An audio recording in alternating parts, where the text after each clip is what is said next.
Back to the Kaspersky Arena, guys.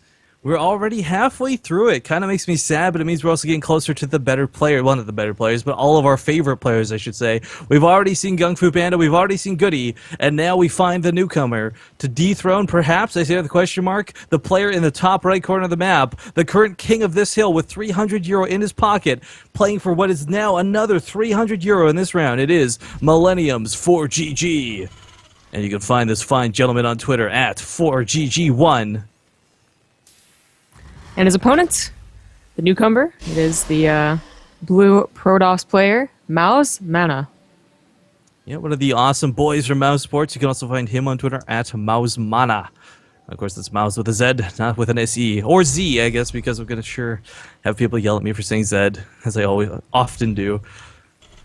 But I like... So MaNa does this thing in TVP. I talked a little bit about it when Gung Fu Panda, and I was hoping he would do it, but he didn't. MaNa does this thing where he opens Oracle and then follows it up with the charge lots and the storms and the +1 armor upgrades and all those wonderful things. I don't know if he'd necessarily be able to pull that off versus ForGG, but I'm kind of hoping that's what he does on Yansu, because I'd love to see if it works. It's a really strong opener, and ForGG has displayed, well, so far today, he's untouchable. I'd love to see MaNa prove that a God King can bleed. Well, I think I really think MaNa will actually get at least a game, probably two off of him. I'm gonna call it ForGG like 3-2, but I definitely think MaNa can at least show a lot more games than the last two opponents have. Yeah, MaNa. You know, the thing is too, it's really wonky. The games I've seen him win, he always wins very decisively, right? And the games he always loses in a big way. At least in the last week that I've had the pleasure of casting him. I'm hoping that it does, a 3-2 one way or another, whoever gets it. I would love just to see this not be another 3-0 series. It's my bottom line. Yeah. Well, you always want more games. You greedy bastard. Yeah, I'm sorry for that. I got this addiction, man. I need my StarCrafts. Oh God, I've been playing so much Brood War lately. I feel like I'm so out of touch. Keep pressing You've M. actually been playing Brood War? Yeah. I keep pressing M instead of A for Marines. It's really freaking zombie grab going hardcore here, guys. It's really a difficult game. It's so sad. I don't know why I'm losing. I just lose, and it's like I'm a bronze facing a master. Like that is how badly I lose, and I swear to God, I am facing other PE players. Is MaNa? Oh, I thought I was gonna kill that SCV for a second, being a little bit annoying over there. Reaper does get to the other side of the map. I think first blood will probably happen in the Protoss base, I imagine. But no, the Mothership core actually pops just in the nick of time to push that Reaper back. Meanwhile, Probe continuing to try and harass this SCV, which is sadly within one hit range. It has to run away. Like forever. It can't come back. You can't bring it back. Yeah, you've been expelled from the base. You're no longer welcome here. Well, it's finally coming back. I guess the probe has finally left, although it is going off to the right.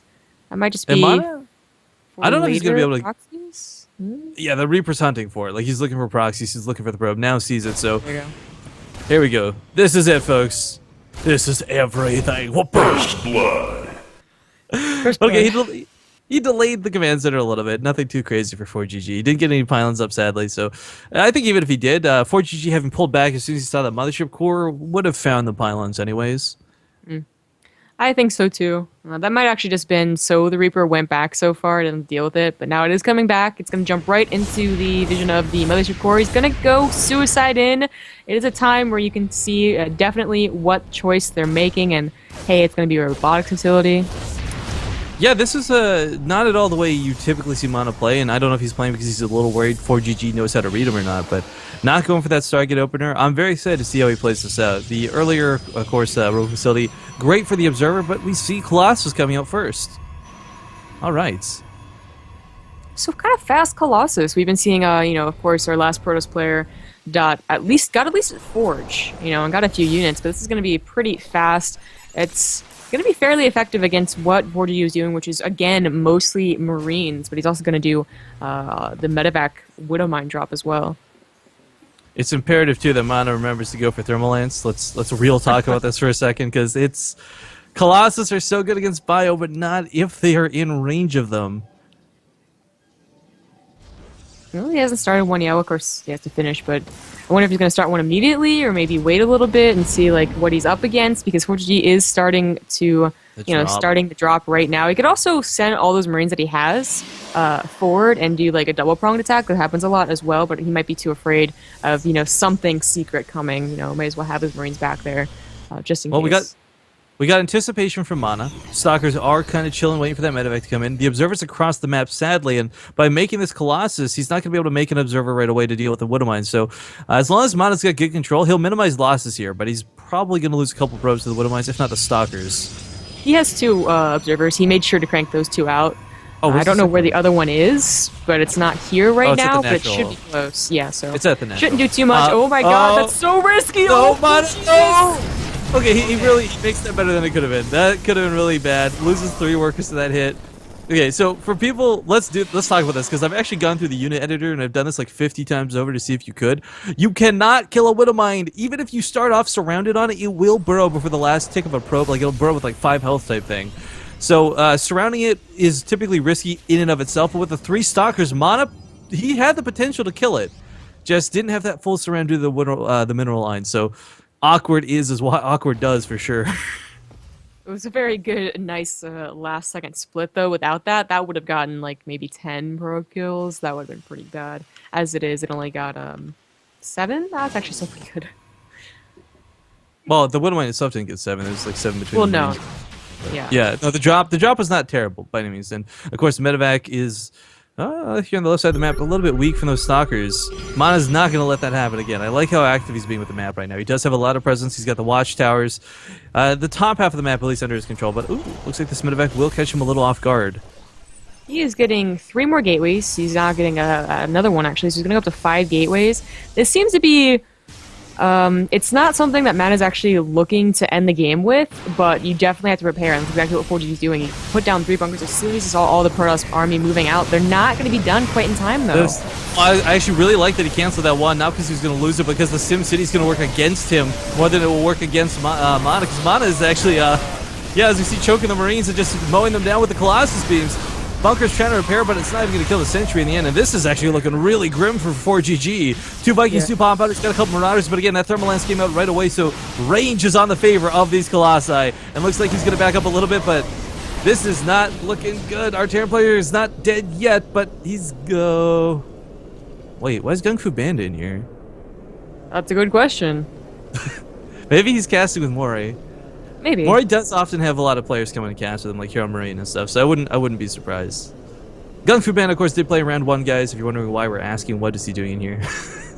Kind of like, because you're not scouting your opponent at this point, right? Like, there's no advantage to it. He must be casting with somebody. Well, I guess we'll just talk a little bit about the situation while we wait for him to probably just drop out. And that's... ForGG's in a desperate one right now. He, like we were talking about earlier, he went for a majority Marines with this. He kind of pushes off the Marauders for quite some time, and MaNa, saw that and decided to move out. Not necessarily with a lot of gateways, like an all-in amount, but it was an opportunity. What? Look, do you have the production tab open before this broke, or before it got to the lag screen? Oh, Stim's not ready? Stim's not ready. This yeah, makes there's also a drop. Advantage. But it's being cleaned up by the cannon, so not too much to say there. Yeah, the drop's not that big of a threat in the other half of the map. MaNa's perfectly fine to keep pushing with this. Focuses down the reactor because he knows Vikings are the only real threat to this. SCVs are pulled from both sides, and Colossus actually can't walk down the cliff here. A bit of an awkward spot as he does escape back. He should still be able to take a pretty good engagement nonetheless. Most of the SCVs have been killed off. 19 remain, and it may even be less than that at the end of this. And he saves... No, he doesn't actually save the Colossus, but he saved some Stalkers, so at least he didn't lose his entire army, and he killed quite a bit of worker. Just a little bit. 28 workers killed so far. The remaining units do finally have Stim, so they can start chasing this down, but that Colossus beam mows them down in a heartbeat. The last couple Vikings have been focused down by the Stalkers, and this isn't over for ForGG yet, but man, did he take an economic blow. He might have mules, but like, again, mules are cool, but they're not that cool. It really depends on what he can do after he cleans this up, and if he can clean it up. I think he will. The Vikings are doing great damage against the Colossus, and when the Colossus is done, the gateway units themselves aren't scary. Yeah, without charge, the cells can't touch anything. Mothership Core being remade, it was, of course, despite the overcharge picked off in that drop, and suddenly MaNa, who just went from being in this very scary commanding position has to worry about a counterattack. He doesn't have a Photon Overcharge ready. He's got one Colossus to defend with, and while there are force fields available, the Vikings are still going to be a big threat. I really didn't like that second attack. Like the first attack, you did a lot of damage. You lost, you know, a lot of units, but you still kept some. But the second attack, he lost like all of his army that was out there, and that's where it's really bad. So ForGG has an opportunity right here to do a lot of damage or even end the game. He's still producing SCVs, so it's not like he's going to go all in here. But Love this drop. If he gets to the rowboat, there's no more Colossus. He's going to get it. Oh, and he also attacks at the front. Same time, and it's not going to do too much. The force fields are good. The Viking will be shot down, and that's the last Viking that he has. Well, actually, I think you're right. Once those force fields go down, he can push forward into Colossus, and there's nothing else to zone this out. Drop of the main soul's not been cleaned up. Those 3 Marauders still dancing around quite nicely. And MaNa, I don't know how this game spiraled out of control. That second attack was just a little too much against him, I guess, with what he lost. Still simming around here with these Marauders. Picks up, boosts on behind the mineral lines. Losing that Robo Bay was quite devastating. I mean, if he was continuing to produce Colossus right now, this push at the front wouldn't be so scary. Overcharge might have gone off, but this is a lot of Marauders. The Nexus is being focused. The probes are being pulled, but looks like MaNa's going to lose his natural. Good game will be called, and ForGG takes game number 1.